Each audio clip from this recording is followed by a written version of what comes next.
Hey y'all, welcome back into college football now. I'm Lena here with Tom Downey. Week 10 AP poll, it's out, baby. And there's probably the most shuffling around we've seen yet, Tom. Oh, absolutely. And this is actually the biggest in terms of new teams entering since the top 25 era. Yep, so let's go ahead and take it to 1 through 5. Alabama, well, they remain at that one spot after a bye week. Clemson, they're at 2, Notre Dame 3, LSU 4, Michigan 5, so nothing changed here, Tom. That's all the same. And I think that makes sense. Taking it through 6 through 10 now, seeing a little bit more of switching up. Georgia, they rise 1 spot to 6. Oklahoma rises 1 spot to 7. Ohio State, well, they find themselves at number 8 now, followed by UCF. They rise 1 spot. And then Washington State makes a big jump for the Pac-12, going to number 10. Well, I mean, it makes sense, right? Ohio State and UCF both don't play, and Ohio State jumps UCF. Yeah, go figure. It makes no sense. It makes absolutely no sense. All right, 11 through 15, Tom, we have Kentucky, West Virginia, they rise 1 spot to 12. Florida drops to 13. Penn State, they rise 3 spots to 14. And Texas takes a big dip, Tom, all the way down to 15. Let's take the 16 through 20 now. Utah, they rise all the way to 16. Houston makes an appearance on the AP Top 25, as well as Utah State at number 18.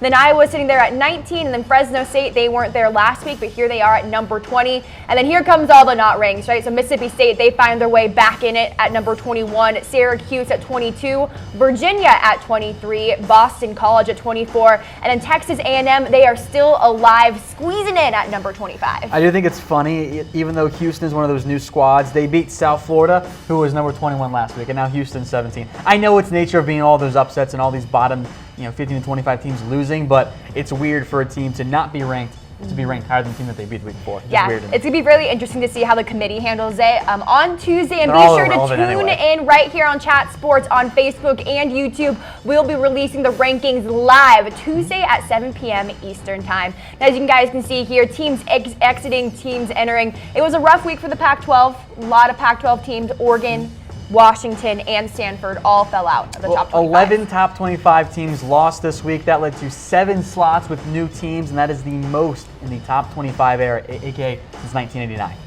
So Notre Dame, they had a pretty decent victory over Navy this week down in San Diego, and they remain number 3 in the AP poll, although we here at Chat Sports actually had them number 1 in the college football playoff mock rankings. But Tom, do you think you can make the case for them that they are the best team in college football right now? If you're talking about like best and most talented and most dominant, it's still Alabama. And from the AP poll perspective, I don't have much of an issue with Notre Dame being number 3.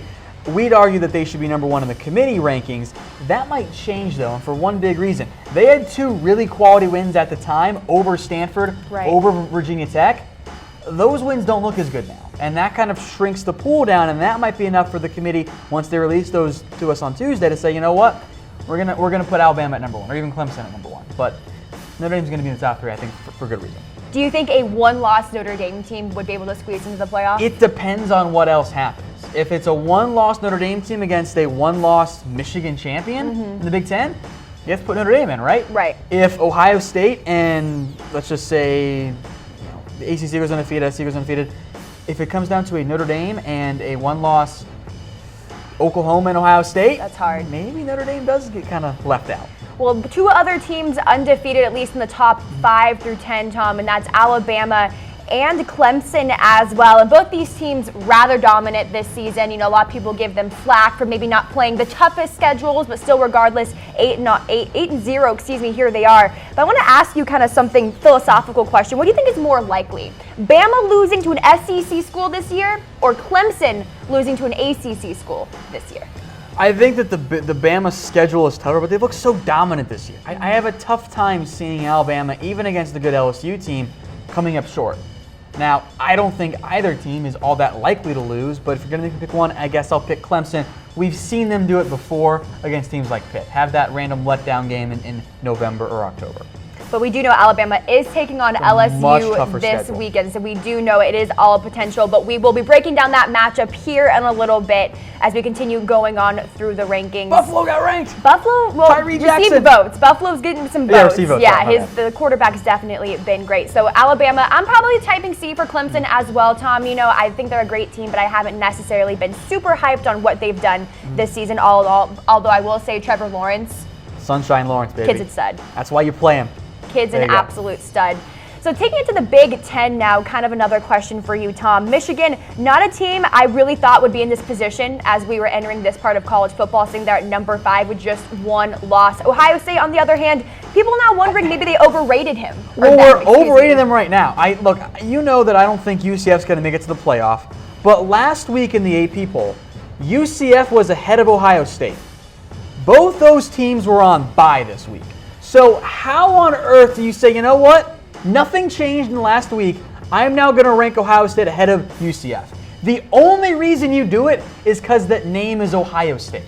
That makes them overrated. It doesn't make sense. Do I think OSU is a better team than UCF? Yes. But the purposes of the polls is to include the record and what happened last week. That's how the AP poll makes some of their mistakes. Why would you put Ohio State over UCF? It doesn't make sense. It's very disrespectful. Who's winning the Big Ten, though? I think it's going to be Ohio State. You think it's going to be Ohio State still? Yeah. Regardless so everything I just said, yeah, still be Ohio State. Regardless of all this Urban Meyer tension in the locker room. The big thing for me is not the tension, it's the ground game. If Ohio State doesn't figure out their ground game in the next few weeks, I'm going to pick Michigan. I think OSU will figure it out. We've seen this in the past. We saw it last year. OSU has that weird, random, just collapse of a game, and then they get things figured out after that. So I'll still go with Ohio State, but I don't know how you could rank them ahead of UCF after you ranked them behind them last week, and literally nothing changed for either program. Well, I do want to ask you this, Tom, though, with Ohio State, 1-loss team, obviously, but then Washington State is here a 1-loss team as well, coming off a very close but impressive win at Stanford. Do you think you can make the argument that the Cougars should be higher than the Buckeyes at this point? I think you can. Look, Ohio State's big claim to fame is that they beat Penn State. And while Washington State, because the Pac-12 has as many teams ranked as the Mountain West, has a tough time making that same claim, I think if you're Ohio State, you got blown out by Purdue. Right. And then if you're Washington State, you're playing really well right now. So I think you can make a strong argument there. In the end, though, for the Pac-12, as we've discussed before, they've got a tough path to actually make it into the college football playoff because they're going to be left out, I would assume, behind a 1-loss Big Ten, a 1-loss Big 12, and a 1-loss Notre Dame team. Yeah. So that's unfortunate for Pac-12, unless Washington State really does get it going. Well, huge shout out to our sponsor, Tavour. If you guys love craft beer, you have to check them out at Tavour.com, or you can download their app. It's free to sign up, and you get to browse such a large inventory of craft beer from all across the United States. You pick out the ones you want, and they deliver it straight to your house. And Tom, if you use promo code ChatSports, you get $10 off your first purchase. They've got a cherry sour ale that I'm excited to see on there. You love your sour ales. I'm a sucker for sweets, too. All right, guys, we'll continue taking it through the latest AP Top 25. Alabama, Clemson, Notre Dame, LSU, and Michigan are 1 through 5. But then we have Georgia, Tom, sitting right kind of on the outside looking in at number 6. And obviously, if the CFP were to start today, they wouldn't be in it. But yet again, this is still a very good Bulldogs team. Do you think they'll have an opportunity to make it to the CFP this season? They're definitely going to have the chance to do it because the way it's set up right now for Georgia is if they can beat Kentucky in what is going to be, in reality, the SEC East title game and a college football playoff elimination game. Kentucky is home in that one, by the way. For Georgia, if they keep winning, they'll have beaten Kentucky, a team that I would imagine finishes in the top 25, or at least it's going to be a quality win. They'll have beaten either Bama or LSU in the title game. A 1-loss Georgia team that won the SEC is getting in. The question is, can they beat Alabama or LSU in a title game? Well, yeah, I mean, the SEC is obviously one of the most competitive conferences in college football, usually is season after season. Do you think that's the case again this year, Tom? Is the SEC the best conference right now? I think so. And the Big Ten, I've been kind of underwhelmed with. Michigan has done well as of late. Ohio State has kind of fallen apart. The Big Ten West is a mess. Michigan State, Penn State don't look all that good. So, yeah, I'm going to go with the SEC. I think the Pac-12 has great depth, but it's not exactly top 15, top 10 depth like we see with the SEC. And yeah, and that's what we were just talking about, Tom, right before we went on air. Is like the Pac-12, I think I said, did somebody try like turning the Pac-12 off and turning them on again? Because it seems like they're just broken at this point. Maybe that was the problem. Maybe that was the problem, but you're right though, Tom. You said, there's a bunch of good teams in the Pac-12, not necessarily a bunch of bad teams, maybe minus Oregon State, but hey, they definitely did get their first victory over Colorado this weekend. But and there's not much parity to begin with in college football. There's really not, but I mean, I think you really can make an argument that the Pac-12 is at least one of the top 2, if not, I would say even top 2 conferences in college football. I think it's just unfortunate. I'm not putting much stock in the ACC this year. Yeah. Beyond Clemson, I think they've been very much underwhelming. The Big 12, I would have felt better had Texas not just lost to Oklahoma State, but I think the Big 12 and Pac-12 minus Oklahoma, I think have some similarities there. So with the Big 12, I think that's definitely one of the more competitive conferences right now, necessarily no front runner.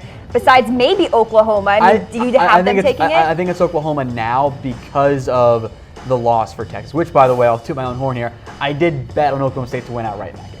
Yeah. Back-to-back weeks now, I've called the non-top 25 team taking them down. I'll figure out what's going to happen this week, folks. Well, Texas on the outside looking in of the college football playoff conversation, I think it's pretty safe to say them sitting at 6-2. But I think there's still a lot of positives to be taken away from this Longhorn season. They've been much better this year. We'll see how they end up closing the season. But for Texas, I don't think you're 100% eliminated necessarily. You're certainly not, like, we'll call it mathematically eliminated for clarity there. But they've got a very, if not impossible, path. Yeah, because if it's a 2-loss Big Ten versus a 2-loss Texas champion, if that's what it comes down to, lost to Maryland. That's always going to be an issue for them. So I think Texas is more or less out. I think Penn State is out. I think Florida is more or less out. They're not technically eliminated quite yet because there could be the true chaos theory, but frankly, you're kind of down to 10 or 11 teams at this point, maybe 12. Texas might be able to boost their odds a little bit this weekend when they take on West Virginia, who is obviously still a ranked team. It's going to be at Texas, down in Austin, so that will obviously always help. But, I mean, this is arguably could be a better West Virginia team over a Texas team right now. I want to see how they rebound off after a loss. This game means a lot for West Virginia because if West Virginia wins this game, Texas will still be ranked, I think. I think they'll still be in the top 25. That gives West Virginia the quality win that they need and even just some positivity going into a future game of what is a brutal November stretch for West Virginia. Right. Oklahoma State, Oklahoma all coming up down the schedule. So West Virginia needs this one. I kind of lean toward Texas, though, right now. Haven't seen the spread yet, but I'm leaning toward Texas at home. Are you typing T for Texas? I'm typing T for Texas. Yeah. I think they'll get their bounce-back win, and frankly, I don't really believe all that much in West Virginia. Well, over in the Big Ten, Tom, Penn State is going to be traveling to Ann Arbor to take on the Michigan Wolverines, who are coming off a bye. A well-rested Shea Patterson, maybe a clear Harbaugh, if you will. Could this be a trap game potentially for Michigan, who finally seems like they might be able to burst into the playoff scene? It'll be a tough game. I don't consider it a trap game because trap games to me is that you're on the road against a lower-ranked team or you're on the road against a non-ranked team, a night game kind of like Purdue, Ohio State. Fair. Texas, Oklahoma State. This is a top 15 Penn State team. If you get trapped by a team that's in the top 15, that just probably means you weren't that good to begin with and you just got beat by a better football team. So I got Michigan in this one. I have rather been underwhelmed by McSorley through the air. He's been great on the ground. He's really carried that offense, but against a really good Michigan defense, give me the Wolverines to win that one against Penn State. I want to see Michigan come from behind, Tom, and come back and claw their way to a win. Just win by 20. That's easier, I want to see if they have it though, because I think if they made it to the CFP, obviously a lot of the teams would be a lot better. I'll count Northwestern game as a comeback. That wasn't a true 20-point comeback, and it was against a Northwestern team that is borderline top 25 right now. They're 27th in the voting, but they're in the mix. Well, Georgia and the SEC taking on Kentucky, like you were talking about, Tom. Number 6 taking on number 11. And poor Georgia goes and plays Florida, who was a top 10 team last week, and then now they have to turn around and play Kentucky. Can they do it back-to-back? Kentucky's a football school right now. Okay, they are at home against Georgia. They've won some narrow games. They're battle-tested. They're probably going to be the underdogs, but I got Georgia. Yeah, I think I got Georgia. I will continue to defend the honor of Kentucky. They're going to win like 9 games this year, but I think Georgia is just a better football program. I think they'll find a way to beat Kentucky. If Kentucky does lose, they shouldn't drop that far, by the way. Yeah. But they will, because that's how pollsters do stuff. Hasn't really been a factor, I feel like, as much in the last few weeks as he was kind of earlier in the season. Kentucky's defense is really good. I think it's actually one of the most underrated defenses in the entire nation. But if you stop Benny Snell, Terry Wilson isn't good enough to actually do it enough through the air. That's why you barely beat Missouri. One last game I want to talk about, Tom. That's Alabama-LSU, the premier matchup of this week. I am just like itching to watch this game. Number 1 taking on number 4. LSU just a one-loss team. I mean, there's so many different which ways you can break this down. This might be the first game that Tua Tagovailoa actually plays all 4 quarters. Yeah. And they might have to, too, because Jalen Hurts having an ankle surgery. Who you got in this game, Tom? I'm going to go with Alabama. Now, LSU is going to give them a tough test. This is a good LSU team, and I wouldn't be overly surprised, by the way, when the committee releases their results, if LSU is above 4. Because they do have the one loss, but they've had a ton of great wins this year. I'm going with Alabama. I think it'll be a tough game. It's a road game. This is LSU's national title game, because if they win this, they're back in the mix. Bama, I don't think, is actually eliminated quite yet. LSU, I think, more or less is. It's going to be a close game, but I'll take Bama. All right, guys, thanks for tuning in. Be sure to tune in on Tuesday, 7 p.m. Eastern Time for some more college football playoff analysis.